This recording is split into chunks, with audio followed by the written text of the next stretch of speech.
මහත්තයා දැන් කියන්නේ හාමුදුරුවෝ හෙල්මට් දාගෙන යන්න ඕන කියලාද? අනිවාර්යෙන් දාන්න ඕනේ. දැන් ඒක මොන නීතියේ තියෙන්නේ? ඒක හාමුදුරුවෝනේ සිවිල් මිනිස්සුන්ට වෙනම නීතියක් නෑ. හරි. දැන් එතකොට ඔයා එතික්ස් එක මොනවද ඔයා කියන්නේ? ඒ කියන්නේ ලෝ ඇන්ඩ් එතික්ස් කියලා දෙකක් තියෙනවා. ඔයා නීතියෙන් කතා කරන්නේ. මම කතා කරන්නේ සදාචාරය ගැන. ඒක තමයි. සදාචාරයේ නීතිය ඉස්සෙල්ලා සදාචාරය රකින්න නීතියට ගරු කරන්න ඕනේ. දැන් එහෙනම් ඔයා ලියන්න ඕන හාමුදුරුවෝ හෙල්මට් දාගෙන ගියේ නෑ කියලා. හාමුදුරුවෝ කියන්නේ පුද්ගලෙක්. ඒක මෙහෙම නෑ.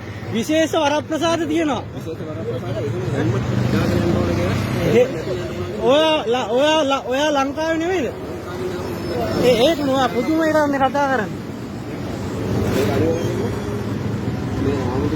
අපි හෙල්මට් දාගෙන යන්නේ ඉස්වැසුම් අපිට පලන යන්න බෑනේ මහත්තයා සිංහල තේරෙන්නේ නැද්ද? ඉස්වැසුම් පලන යන්නේ මොකක්ද නීති සංග්‍රහය ඔබට. ඒක ඔයා නීතිය අලුත් කරන්න එන. අපිට නීතිය අලුත් කරන්න බෑනේ. අපිට විනය නීතිය තියෙනවනේ. අපිට රටේ නීතිය නෙවෙයි බුද්ධ නීතිය අපිට අංක 1 මහත්තයා. ඉතින් රට වහන්න නීතියද අරෝධ මේව අදාළ ඒක ඔයා බුද්ධ ශාසන අමාත්‍යාංශයට කියන්නේ.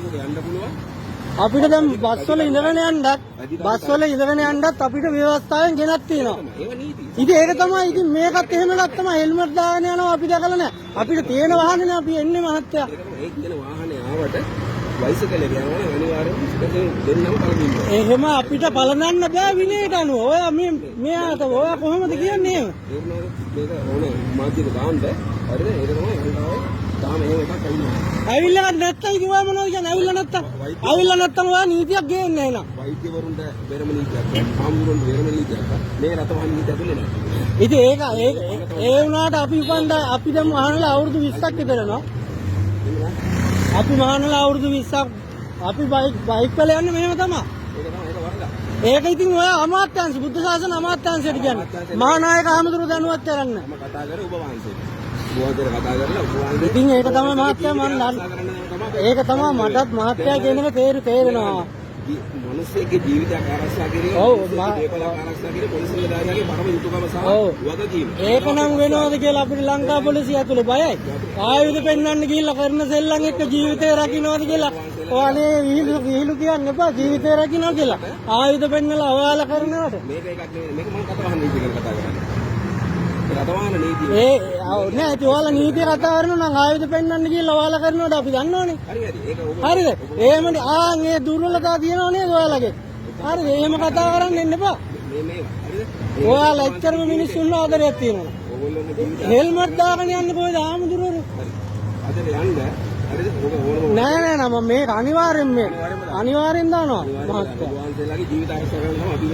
අපේ ඔයාලගේ ආරක්ෂා පොලිසියට යන්න බයයි අපි ආයුධ පෙන්වන්න යනවා මේ රජෙත් එහෙමයි කොයි රජෙත් එහෙමයි අපි හොඳට දන්නවා 88 89 71 කොයි හැම කාලේ ඉඳලම පොලිසිය ගැන දන්නවා මිනිස්සුන්ට තියෙන ආදරේ පොලිසිය ඔයා කියන එක තේරෙනවා මහත්තයා මෙතන තියෙන්නේ සදාචාරයයි ලෝ එකයි අතර ගැටුමක්. හරිද? නීතිය ඔක්කොටම ඉලින් කියන නීතිය ඔක්කොටම ඉලින් එන්නේ නැහැ. අපිට වෙනම විනය පැත්තක් තියෙනවා. හරිද? අපි තාණ්ඩුක්‍රම ව්‍යවස්ථාව දණ්ඩ නීති සංග්‍රහය අපි කියවලා තියෙනවා. නෑ මම කවදාවත් බන්නේ නැහැ පොලිසියට. මහත්තයාට දැන් වචනයක් කියවද මම?